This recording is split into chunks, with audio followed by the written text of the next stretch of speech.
Welcome back to FilmBook Review. Today we're reviewing the 2025 Toronto Film Festival film Blue Moon, directed by Richard Linklater and starring Ethan Hawke, Margaret Qualley, Bobby Cannavale, Andrew Scott, and John Doran. This is a Blue Moon movie review and there will be spoilers. Let's get into it. Blue Moon is a period piece film filled with extremely rich dialogue, conflict, and a potentially Oscar-worthy performance by Ethan Hawke. Lorenz Hart is a man of immense talent, passion, and equally great personality quirks and demons. These four aspects of Lorenz Hart are touched upon in a single evening in Blue Moon. The frame of the film revolves around Hart's passionate feelings for Elizabeth Weiland, who is built up and up in the viewer's mind before her introduction in the second act of the film. Weiland could be Helen of Troy reborn based on Hart's abundant and enthusiastic oration on Weiland's beauty and the luster of her hair. From his way of words, the viewer is quickly introduced to the certainty of Lorenz Hart's literary background before it becomes a known fact in the film. Blue Moon balances witticisms, current events, and drama, rarely faltering in sustaining the momentum that the film establishes at its outset, a difficult feat to accomplish with key story moments and characters, e.g. Richard Rodgers, saved for the later acts of the film.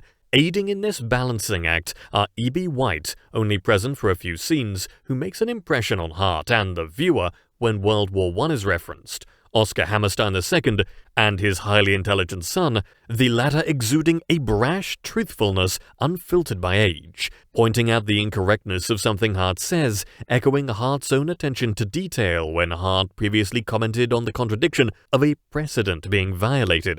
The patina of a larger world, implacable in its viciousness, comes peeking through into film by these characters and others, mooring the story in a specific point in time in America's history. The strongest aspect of Blue Moon is its script, with specific dialogue as strong as that in Shakespeare in Love and the first scene between Commander Denniston and Alan Turing in The Imitation Game.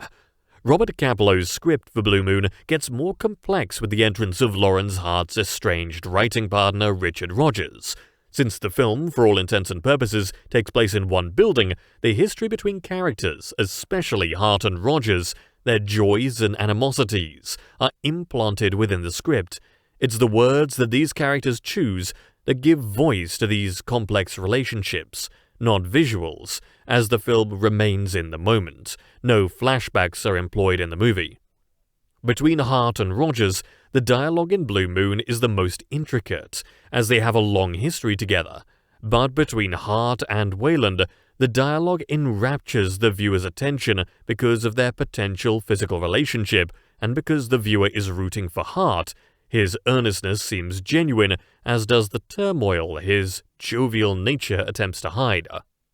Lorenz Hart is not as confident as he seems, as a person walks out on him while he's talking in Blue Moon, which he takes in stride, and he quietly waits to be included in certain conversations. This seems to have happened before, and he is practiced at waiting to be included. Two breakups happen in slow motion in Blue Moon that Hart puts a brave face on.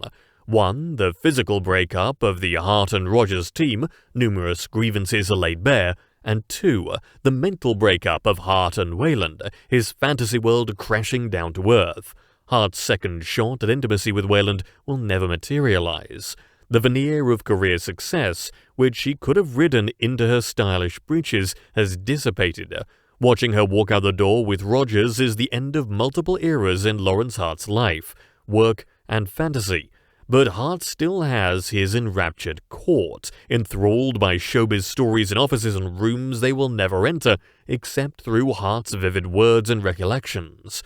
Hart takes them there with descriptions and accented voices, performing as if he were on stage, enlivened as if he were one of his multifaceted characters.